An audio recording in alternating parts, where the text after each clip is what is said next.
22 मार्च शाम के 4 बजे लाहौर। ड्यूटी फ्री शॉप के सामने एक पुलिस मोबाइल आकर रुकती है। गाड़ी में बैठा था वो शख्स जिसके नाम से शहर का जराइम कामता था, इनकाउंटर स्पेशलिस्ट आबिद बॉक्सर। जैसे ही उसने गाड़ी के बाहर नजर दौड़ाई, सामने एक और गाड़ी आकर रुकी।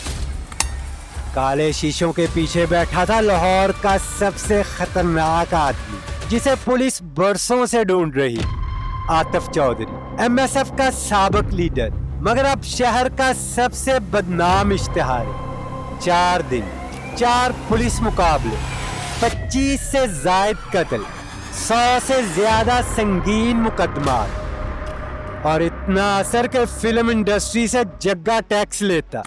यहाँ तक कि रीमा खान के घर पर भी फायरिंग कर चुका था। और आज उसी ने हमला किया पुलिस पर, सीधा ड्यूटी फ्री शॉप पर। फायरिंग हुई, शीशे टूटे, फिर सिर्फ चंद लम्हों में वो पंजाब असेंबली की पार्किंग में घुस गया।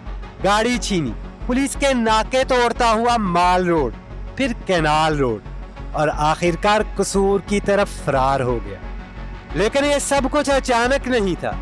इससे एक दिन पहले आतिफ चौधरी ने खुद फोन करके आबिद बॉक्सर को कहा था, कल हम आपको दिखाएंगे कि पुलिस मुकाबला होता क्या है।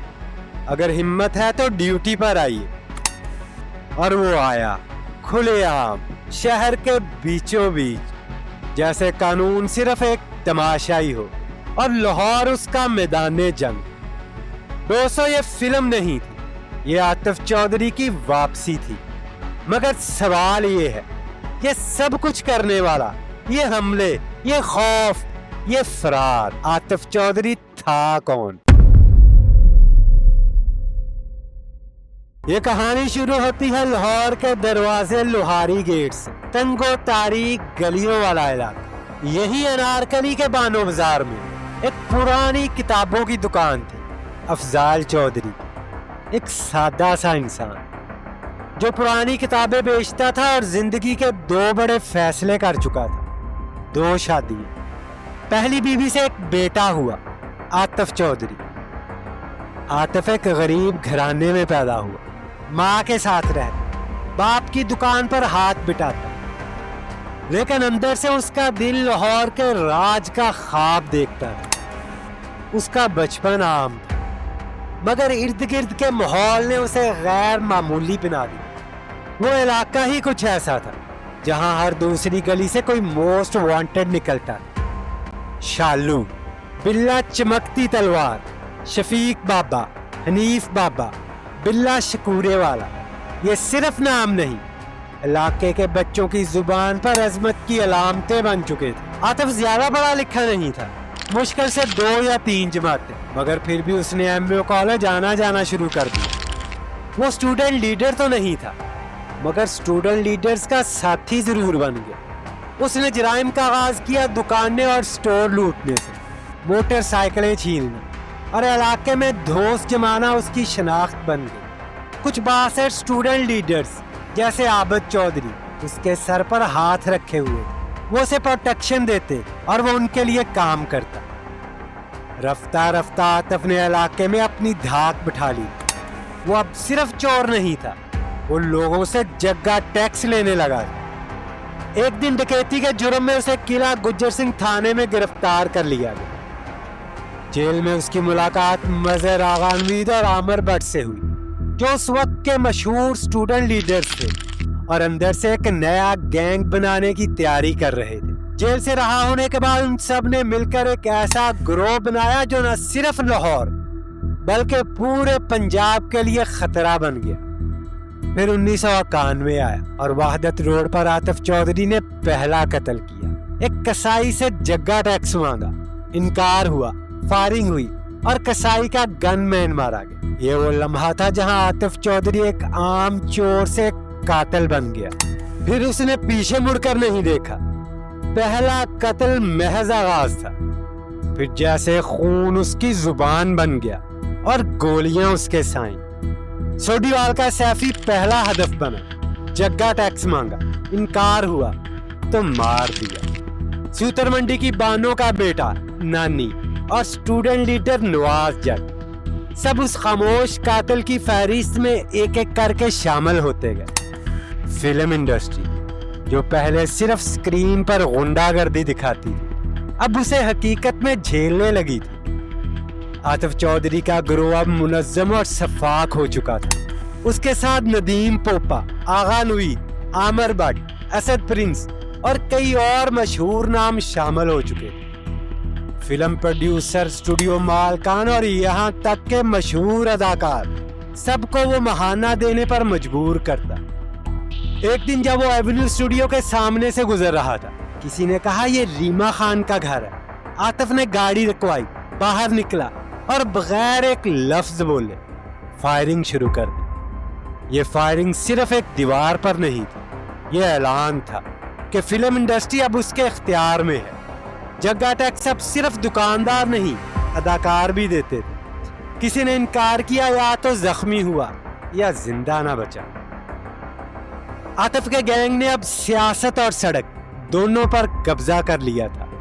1993 तक अखबारात ने लिखा पाकिस्तान का नंबर 1 इश्तिहारी आतिफ चौधरी। फिर वो दिन आया जब आबिद चौधरी मारा गया, एक और स्टूडेंट लीडर, एक और ताकतवर नाम, और उसके कत्ल का इल्जाम लगा अरशद अमीन पर और आतिफ ने बदला लेने की कसम खा ली। अरशद पर मुसलसल हमले हुए। एक बार उसका मुंह भुला भाई आरिफ चौधरी और हाजी परवेज बुरी तरह जख्मी हुए।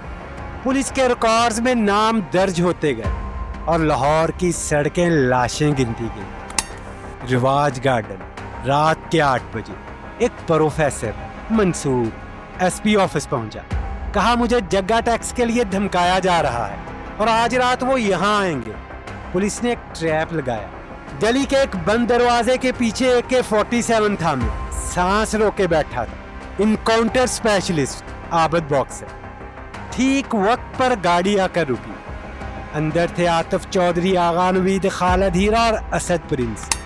खालिद और असद गाड़ी से उतरे, चेहरे पर वही पुराना एतमाद, जैसे कुछ भी नहीं बदला।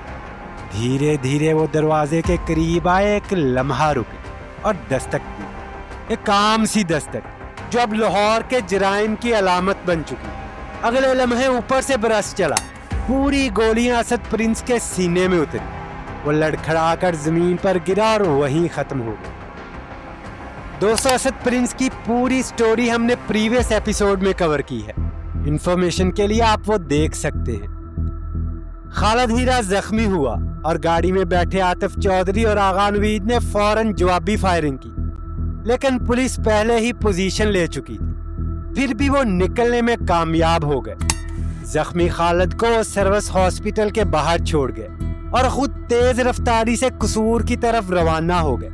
रास्ते में उन्होंने 2 गाड़ियां और छीनी ताकि नंबर प्लेट्स ट्रेस ना हो सके।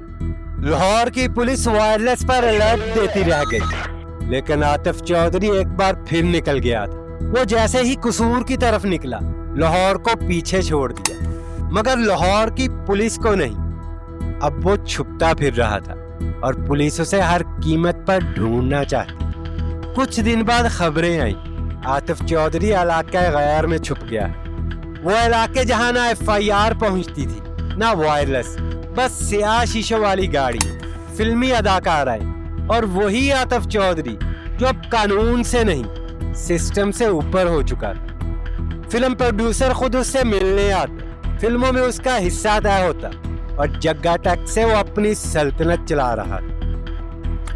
मगर इसी दौरान लाहौर में खामोश साजिश परवान चढ़ रही थी। एक दिन एक मुखबर ने इतला दी आतिफ पेशावर में है और आज रात एक छोटे होटल के बाहर वो खुद सिगरेट लेने आएगा।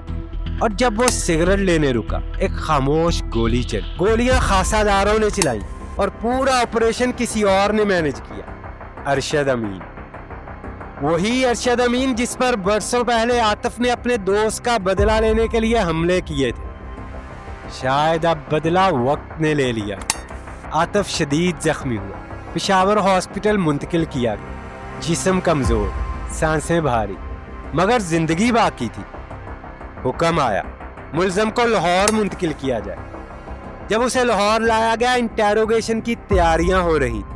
اور نشاندہی کے لیے اسی رواج گارڈن لے جایا گیا جہاں کبھی اسد پرنس مارا گیا، جہاں ایک کانسٹیبل بھی جان سے گیا۔ پولیس کا قافلہ رکا، عاطف ہتھکڑیوں میں جکڑا ہوا گاڑی سے اتارا گیا، نظریں در و دیوار پر، جیسے کوئی پرانی کہانی یاد آ رہی۔ پھر اچانک گولی چلی، فائرنگ ہوئی۔ گولیاں کس نے چلائیں یہ آج تک کوئی نہیں جان سکا۔ کچھ رپورٹس کہتی ہیں ارشد امین کے لوگوں نے حملہ کیا، کچھ کہتے ہیں عاطف کے اپنے ساتھی اسے چھڑانے آئے تھے، لیکن فائرنگ کے تبادلے میں وہی مارا گیا جس کے نام سے ایک وقت میں لاہور کانپتا تھا۔ یوں عاطف چودھری کی کہانی وہیں ختم ہوئی جہاں سے یہ خوف کی کہانی شروع ہوئی۔